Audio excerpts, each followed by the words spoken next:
Leading up to Photoshop CS6, we did a tremendous amount of research. We spent a lot of time in the field, and we noticed that many people use the auto functionality in Photoshop quite a bit.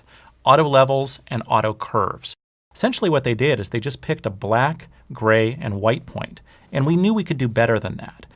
Here I have a dark image, and I liked that mood when I was playing around with this in Lightroom, but I want a brighter image. So let's give the first way to do auto, which is brightness contrast. There's a brand new auto button in here. Let's give that a try. And we'll notice we get a pretty dramatically different result. We get brightness to 84 and contrast to -48. So this is actually an adaptive result. You could think of it as content-aware auto. So there it is in brightness contrast.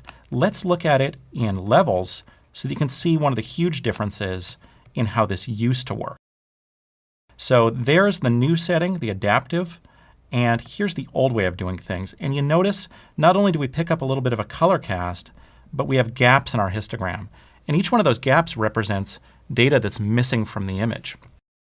The last way to do it is my favorite. It's in curves. And just by default, if I click auto, not only do I get that nice pleasing result, but I also have, in this particular case, 4 editable points on my curve. So if those highlights are a little too bright, I can just grab one of those and pull it down. Same with any different area of the curve. I can interact with that. It gives me a great starting point.